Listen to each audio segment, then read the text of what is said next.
하나님께서는 시내산에서 모세에게 제사장 직분과 제사장 옷에 대해서 말씀하셨습니다. 이것을 누구에게 주었느냐 하면 모세의 형인 아론과 그의 아들들에게 주셨습니다. 본문 1절을 보면 너는 이스라엘 자손 중 내 형 아론과 그의 아들들 곧 아론과 아론의 아들들 나답과 아비후와 엘르아살과 이다말을 그와 함께 내게로 나아오게 하여 나를 섬기는 제사장 직분을 행하게 하되. 이스라엘 12지파 중에서 레위 지파를 하나님께서 택하시고 그 레위 지파 가운데서도 레위 지파 안에 세 가문이 있습니다. 게르손, 고핫, 무라리 이렇게 세 가문이 있는데 그 중에서 아브라함 그 고핫 자손을 하나님께서 택하시고 그 고핫 자손 가운데서도 수많은 집안들이 있는데 그 집안들 가운데서 아론 집안을 택하셨습니다. 그래서 그 아론 집안 위에 제사장 가문으로 택하신 것입니다. 오늘 말씀 가운데 첫 번째로 제사장 직분에 대해서 한번 살펴보도록 하겠습니다. 직분은 하나님께서 주시는 지위입니다. 무엇을 하기 위해서 주시는가 하면 하나님을 섬기기 위해서 직분을 주시는 것입니다. 하나님께서 직분을 주시고 충성되이 그 직분을 섬기면 하나님께서는 또 보상을 주십니다. 하나님께서 일을 시키시고 우리는 아무것도 한 것도 없는데 하나님께서 또 마음을 주셔서 직분을 잘 섬기면 거기에다가 보상을 더하여 주시는 것입니다. 아론 가정은 앞으로 하나님을 섬겨야 합니다.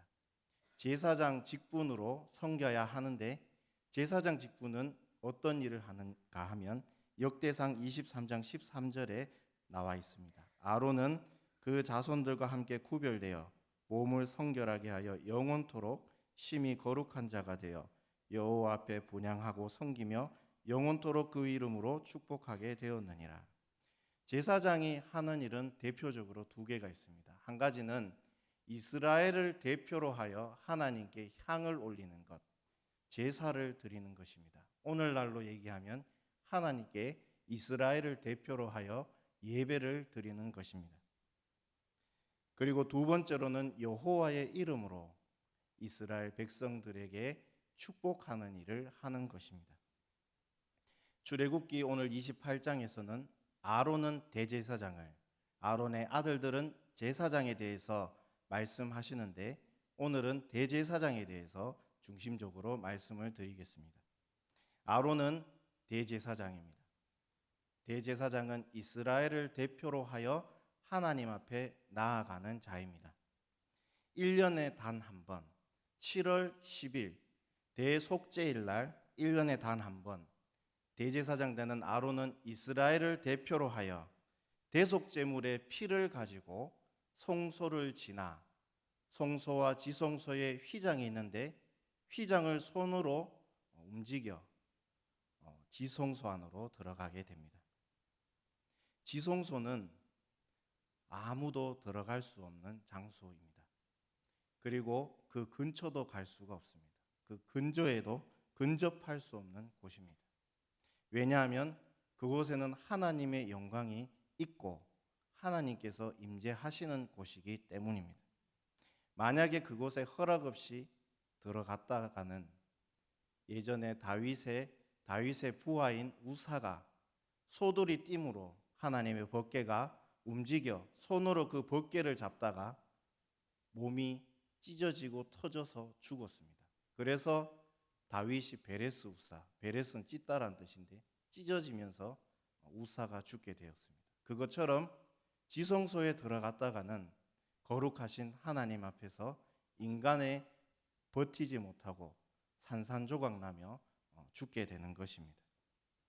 그런데 대제사장은 하나님께서 기회를 주셔서 1년에 단 한 번 이스라엘의 죄를 위해서 들어가도록 허락하셨습니다.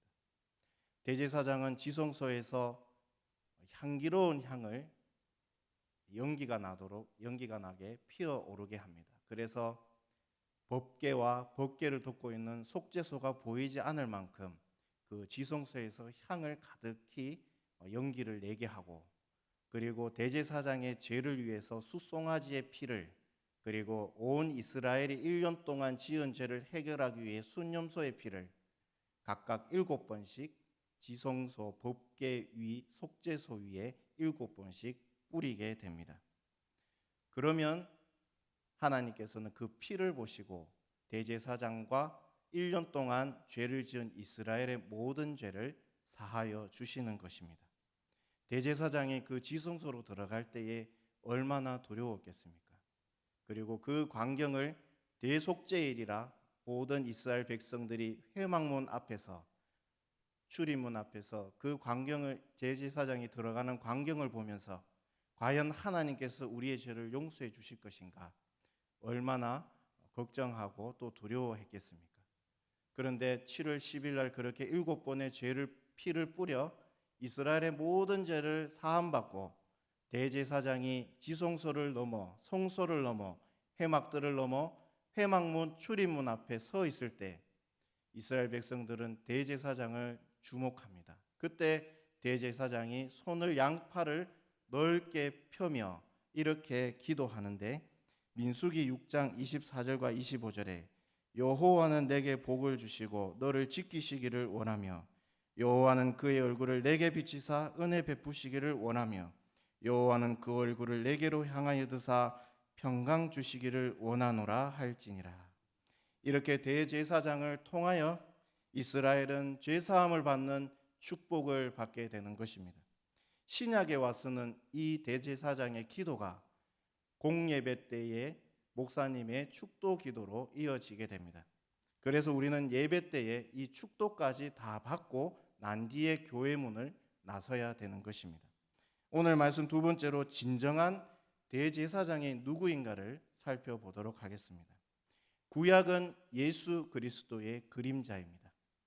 그렇다면 진정한 대제사장은 누구일까요?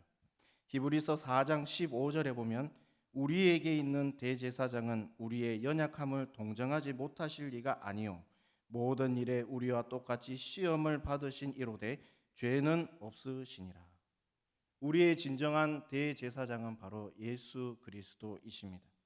그분은 우리의 연약함을 알고 계시고 우리를 불쌍히 여겨 주십니다. 그래서 2000년 전 성자 하나님이신 예수 그리스도께서 친히 죄인의 몸된 몸으로 이 땅 가운데 내려오셔서 나의 죄를 대신하여 십자가에 못 박혀 피를 흘려 죽으셨습니다.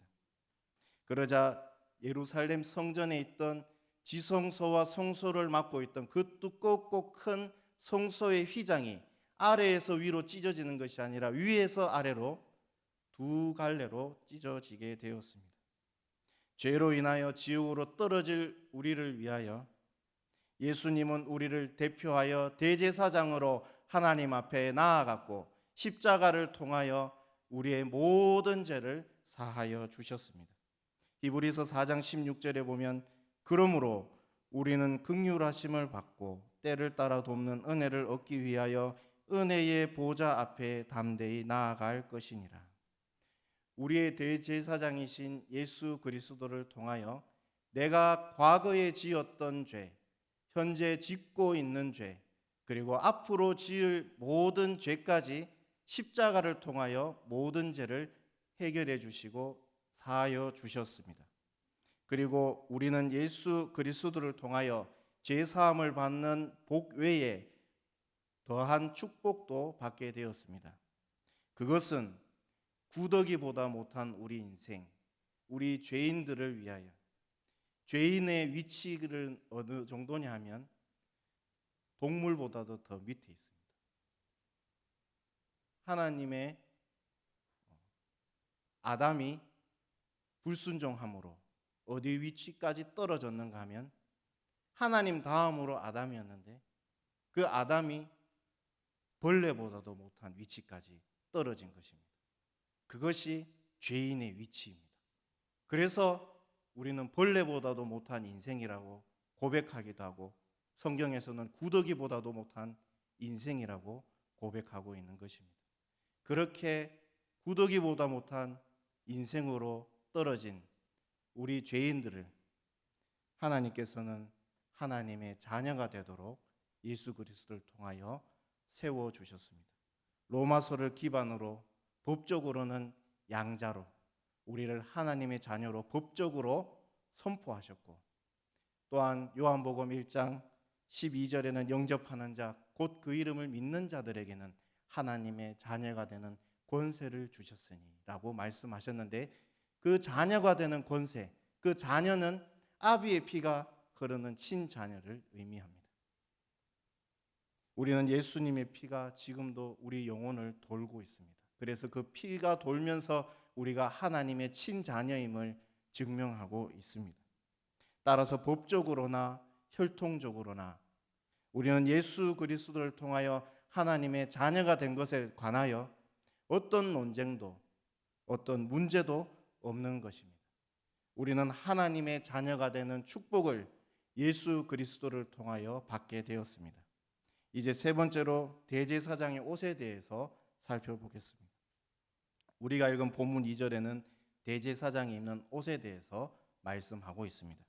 본문 2절의 내형 아론을 위하여 거룩한 옷을 지어 영화롭고 아름답게 할지니. 대제사장의 옷은 거룩한 옷입니다. 왜냐하면 하나님께 제사 드리기 위해서, 나아가기 위해서 특별히 제작된 옷이기 때문입니다. 1년에 단 한 차례 지성소로 들어갈 수 있는 유일한 옷이 바로 이 대제사장의 옷입니다. 그래서 이 옷은 아주 귀한 옷입니다. 영화롭고 아름다운 옷으로 만들기 위해서 쉽게 구할 수 없는 아주 귀한 재료로 만들게 됩니다. 5절에도 나와 있지만 이 대제사장의 옷의 재료는 금실과 청색, 자색, 홍색실과 가늘게 꼰 배실입니다. 그래서 이 옷을 지혜로운 영을 받은 지혜로운 자들이 특별히 신경 써서 만들게 됩니다. 그래서 제작된 옷을 보면 영화롭고 아름답습니다. 옷의 기능이 무엇입니까? 우리의 몸을 덮는 것입니다. 그래서 몸을 보호하기도 하고, 옷은 당시 고대 근동 사회에서는 신분을 나타냅니다. 과부는 검은 천의 겉옷을 입고 다녔습니다. 그래서 길을 지나가는 그 검은 옷을 입은 사람을 보면 저 사람이 과부구나 라는 것을 알 수가 있었습니다. 귀족은 귀족에 맞는 옷을 입게 되고, 왕은 왕복을 입게 됩니다. 고대 근동 사회에서는 옷을 통하여 신분을 보게 되는데, 이 대제사장의 옷을 입으면 그 신분이 드러나게 되는 것입니다. 지금 하나님께서는 아론에게 이 대제사장의 옷을 입히시려고 하는데, 아론은 거룩한 사람입니까? 절대로 아닙니다. 하나님께서 지금 시내산 위에서 모세와 대화를 하시면서 아론을 대제사장의 거룩한 직분과 거룩한 옷을 주시기로 지금 계획하고 있는데, 지금 동시간에 아론은 시내산 아래에서 이스라엘 백성들에게 금을 모아서 금송아지를 만드는 대역 죄인이었습니다. 그리고 후에 모세가 시내산 아래로 내려와서 금송아지를 만든 것을 보고 아주 분노하여 아론에게 추궁하고 질책하자, 아론이 두려워하는 마음으로 금을 불에 넣었더니 금송아지가 나왔다라는 그런 변명을 하는 연약한 사람이었습니다. 그러면 어떻게 이렇게 대역 죄인이면서 연약한 아론이 대제사장이 되었을까요? 먼저는 하나님께서 대제사장으로 아론을 택하시고 부르시고 세웠기 때문입니다. 그리고 이 대제사장의 옷이 죄인된 아론의 몸을 덮었기 때문입니다. 대제사장의 옷은 아론의 온몸을 덮는 영화롭고 아름다운 옷입니다. 그래서 아론이 지성소로 들어갈 수 있게 된 것입니다. 예수님이 오시고 난 뒤에 하나님께서는 우리에게 대제사장의 옷보다 더 거룩하고, 대제사장의 옷보다 더 영광스럽고, 대제사장의 옷보다 더 아름다운 옷을 우리에게 주셨습니다. 그것은 바로 예수님의 보혈로 만든 예수 그리스도의 옷입니다. 로마서 13장 14절에 보면 오직 예수 그리스도로 옷 입고 정욕을 위하여 육신의 일을 도모하지 말라. 하나님께서는 우리에게 이 예수 그리스도의 옷을 주셨습니다. 오늘 말씀 네 번째로 우리의 정체성을 본다면 우리는 왕 같은 제사장입니다. 사도 베드로는 흩어진 초대교회 성도들에게 너희는 왕 같은 제사장이요 라고 말씀하였습니다. 베드로전서 2장 9절에 보면 그러나 너희는 택하신 족속이요 왕 같은 제사장이요 거룩한 나라요 그의 소유된 백성이니 라고 말씀합니다. 성도된 너희가 택하신 하나님의 택하신 족속이고 성도 너희가 하나님의 왕 같은 제사장들이고 너희가 거룩한 나라이며 너희 성도가 하나님의 소유된 백성이라고 사도 베드로는 정체성을 깨닫게 해 주었습니다. 오늘 설교에서는 특별히 왕 같은 제사장이요라는 말씀을 더 드리고 싶습니다. 죄인된 우리를 구더기보다 더 밑에 있는 우리를 하나님께서는 예수 그리스도를 통하여 왕같이 우리를 높여주시고 귀중하게 여기시고 존귀하게 아름답게 세워주셨습니다. 그래서 우리를 왕같은 제사장이요라고 말씀합니다. 제사장이 대표적으로 하는 일은 전에 앞에서 역대상 23장 13절에서 얘기했듯이 여호와께 분향하는 것, 여호와를 제사 드리는 것, 여호와를 예배 드리는 것과 또 두 번째로는 여호와의 이름으로 축복하는 일입니다. 우리는 왕 같은 제사장이고 따라서 우리는 하나님께 예배 드리는 예배자들입니다. 무엇을 입고 예배를 드립니까? 바로 보혈로 지은 예수 그리스도의 옷을 입고 우리가 하나님 앞에 예배 드리는 것입니다. 우리 한 사람 한 사람은 하나님의 성전입니다. 주의 성전입니다. 왜냐하면 우리 마음 안에 주의 영이 성령께서 직접 우리 마음에 거하시기 때문에 우리 모두는 주의 성전입니다. 그래서 주의 성전된 우리가 한 사람 한 사람 모인 것이 교회이고 주의 이름으로 두세 사람 이상으로 모인 곳에 내가 너희와 함께 하겠다, 내가 임하겠다고 약속하셨듯이 우리 주의 성전된 우리가 주의 이름으로 모일 때에 하나님께서는 임재하여 주시는 것입니다. 그래서 지금 이 예배당은 구약의 지성소와 같은 곳입니다.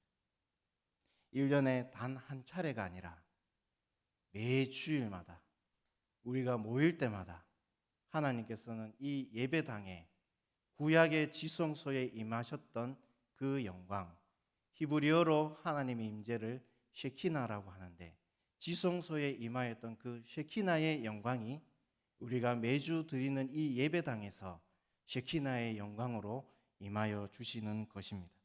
그래서 그 하나님의 임재, 영광을 매주일마다 예배 때마다 경험하는 것입니다. 이 세상이 얼마나 험합니까? 이 세상이 얼마나 마음을 슬프게 합니까? 그런데 이 예배당에서 매주일 하나님 앞에 예배 드릴 때에 하나님의 그 영광과 임재를 경험함으로 우리는 예배 때마다 하나님께 새 힘을 받고 새 마음을 공급받는 것입니다.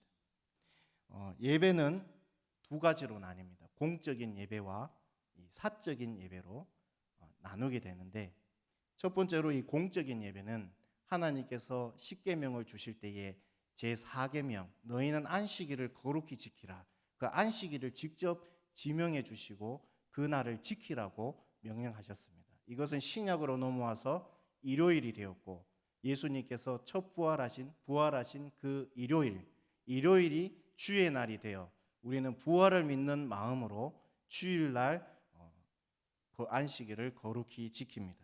그래서 이 주일날 드리는 예배를 공적인 예배, 공예배라고 부릅니다.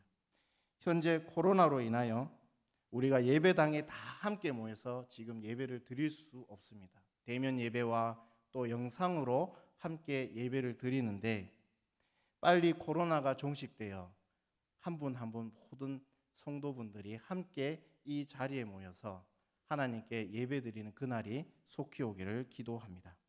그리고 공적인 예배가 있고 사적인 예배가 있습니다. 이 사적인 예배는 삶의 예배라고도 부릅니다. 이 삶의 예배는 두 가지로 나뉩니다. 첫 번째는 개인의 경건 생활입니다. 우리가 큐티를 하고 우리가 말씀을 읽고 개인적으로 기도를 하고 걸어가면서 하나님을 찬양하는 것, 이 모든 것이 사적인 예배, 삶의 예배입니다. 이때도 하나님께서 은혜를 부어 주십니다. 그리고 두 번째는 우리 삶의 초소의 생활이 바로 예배입니다. 학생은 공부를 하는 것이 예배를 드리는 것이고, 직장인은 그 직장 생활을 하는 것이 예배를 드리는 것입니다. 자녀가 부모를 순종하는 것이 예배를 드리는 것이고, 부모가 자녀를 사랑하는 것이 예배를 드리는 것입니다. 엄마가 아기를 돌보는 것, 기저귀를 채우고 우유를 주는 것, 키우는 것도 예배가 되며, 설거지를 하는 것, 청소하는 것, 교회에 쓰레기를 줍고 교회 형광등을 갈고 교회를 관리하는 것도, 봉사하는 것도 예배가 됩니다. 그래서 성도에게는 모든 삶이 예배가 되는 것입니다.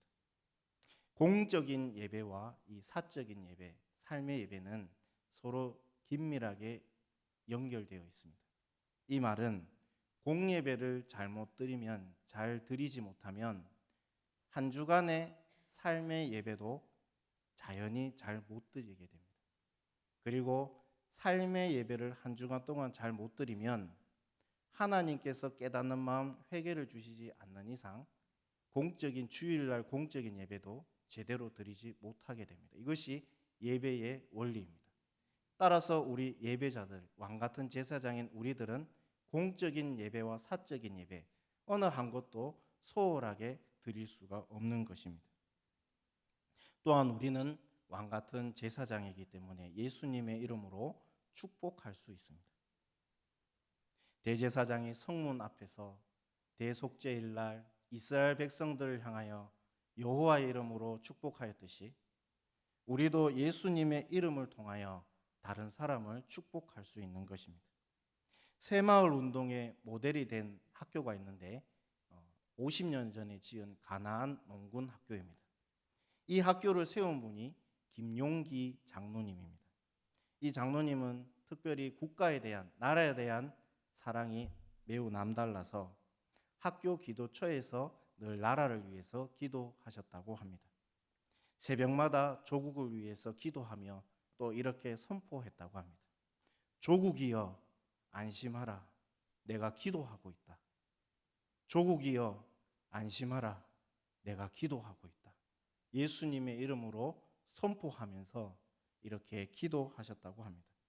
동일하게 우리도 경제적으로, 영적으로 어려운 가정과 영혼을 위해서 예수님의 이름으로 기도할 수 있고 축복할 수 있습니다. 우리가 예수님의 이름으로 기도하면 예수님께서는 그 기도를 들어주십니다. 요한복음 16장 23절에서 24절을 보면 내가 진실로 진실로 너희에게 이르노니 너희가 무엇이든지 아버지께 구하는 것을 내 이름으로 주시리라. 지금까지는 너희가 내 이름으로 아무것도 구하지 아니하였으나 구하라, 그리하면 받으리니 너희 기쁨이 충만하리라. 하나님께서는 모든 이스라엘 12지파 가운데 레위 지파 가운데서도 고핫 자손 가운데서도 아론 집안을 제사장 가문으로 선택하시고 세우셨습니다. 특별히 아론에게는 대제사장 직분을 주셨습니다. 하나님께 분향하고 축복하는 직분입니다. 이와 마찬가지로 하나님께서는 그 많은 세대 가운데서, 그 많은 사람들 가운데서 나를 왕같은 제사장으로 세워주셨습니다. 우리는 공예배와 삶 속에서의 여호와께 예배하는 예배자로 세워주셨고, 다른 사람을 위해 예수 그리스도의 이름으로 축복하는 지위를 주셨습니다. 이것은 죄인들을 위해 자신의 하나밖에 없는 아들을 아낌없이 십자가에 내어주신 하나님의 그 크시고 측량할 수 없는 사랑하심과, 또한 친히 우리를 위해 십자가에 내어주신, 자신을 내어주신 예수 그리스도의 은혜로 받게 된 것입니다. 하나님께서는 예수 그리스도의 보혈로 저와 여러분을 모두에게 왕같은 제사장의 직분과 예수 그리스도의 옷을 주셨습니다. 매일매일 삶 속에서 하나님께 예배드리며 주의 몸된 교회와 또 가정과 또 몸이 아프고 연약하신 분들을 위해 그리고 지금 어려움을 겪고 있는 이 나라를 위해 예수님의 이름으로 축복하시기를 예수님의 이름으로 기도드립니다. 아멘. 기도하시겠습니다.